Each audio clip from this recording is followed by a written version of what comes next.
Sabe, tem uma história incrível acontecendo dentro da gente a cada segundo. É a capacidade fantástica do nosso corpo de se proteger e se reconstruir. Hoje, a gente vai entender um pouco melhor como funciona esse processo de inflamação e reparo.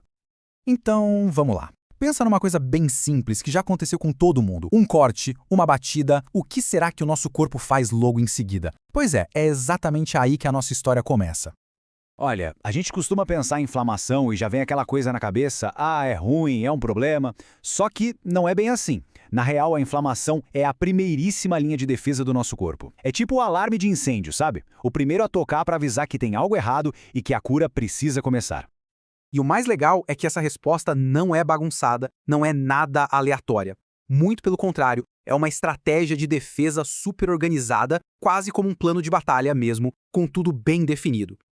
Essa missão toda tem 5 etapas bem claras, que a gente chama de os 5 R's. Primeiro, o corpo precisa reconhecer o problema. Depois, ele precisa recrutar as células de defesa, as tropas. Aí vem a parte de remover a ameaça. Depois, é preciso regular tudo para a batalha não sair de controle. E por fim, a restauração, ou seja, arrumar a bagunça.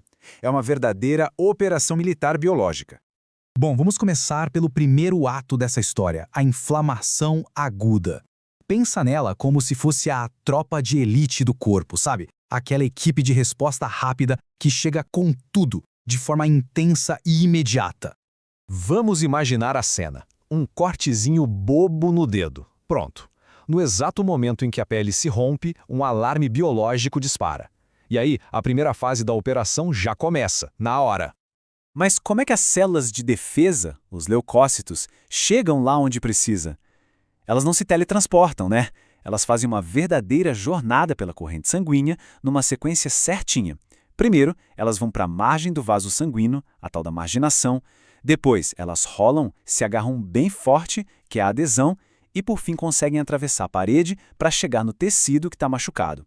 É uma viagem incrível, e tudo isso acontece em questão de minutos. E como a gente percebe que toda essa movimentação está acontecendo? Simples. O corpo dá 5 sinais bem clássicos, bem visíveis, de que a operação começou. São os famosos sinais cardinais. A vermelhidão e o calor aparecem porque o fluxo de sangue aumenta ali, para levar mais soldados para a área. O inchaço ou tumor acontece porque vaza líquido dos vasos. A dor, claro, é um baita sinal de alerta. E por fim, a perda de função, que meio que obriga a gente a deixar aquela parte do corpo quieta, protegida. Cada sinal desses tem uma razão de ser. E já que falamos de inchaço, olha que interessante. Nem todo líquido que causa inchaço é igual.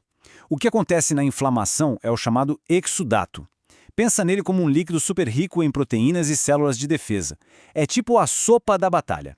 Já o transudato é outra história, é mais uma água limpa, causado por outras coisas, como problemas de pressão.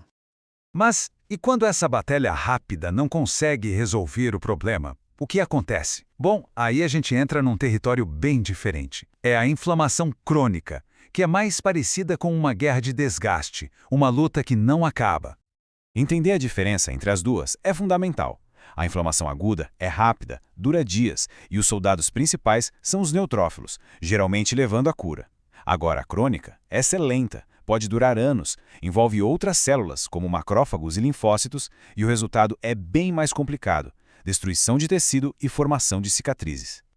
Dá para imaginar a inflamação crônica como um campo de batalha onde a luta simplesmente não para. Ficam chegando novas tropas o tempo todo, o tecido ao redor vai sendo destruído sem parar e, ao mesmo tempo, o corpo fica ali tentando desesperadamente consertar as coisas, criando tecido de cicatriz no meio do caos.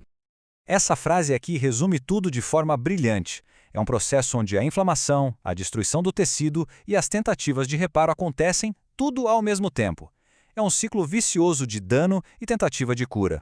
Certo, mas uma hora a reconstrução precisa acontecer, né? Depois que o conflito acaba, ou mesmo durante, como o corpo recupera o que foi perdido? Bom, basicamente ele tem 2 estratégias principais para isso. O cenário ideal é a regeneração. É quando o tecido é substituído por um novo idêntico ao original, restaurando tudo perfeitamente. A outra opção é a cicatrização, que é como um remendo. O tecido original é substituído por tecido conjuntivo, formando uma cicatriz. É funcional, mas não é a mesma coisa. E até na cicatrização existem 2 jeitos. A cura por primeira intenção é de um corte limpo cirúrgico com as bordas juntas. A inflamação é mínima e a cicatriz pequena. Já a segunda intenção é para feridas maiores, abertas. A inflamação é muito mais intensa e a cicatriz resultante é bem maior. Ok, depois de ver tudo isso, a gente volta para aquela pergunta fundamental, né? Afinal de contas, a inflamação, ela é amiga ou inimiga? E a resposta é: depende. A inflamação aguda, a resposta rápida, é uma amiga e tanto, uma protetora essencial. Mas quando ela perde o controle e se torna crônica, aí sim ela se torna uma inimiga destrutiva. O segredo não está no processo em si, mas no seu controle e na sua duração. É uma das ferramentas mais poderosas e, ao mesmo tempo, uma faca de dois gumes do nosso corpo.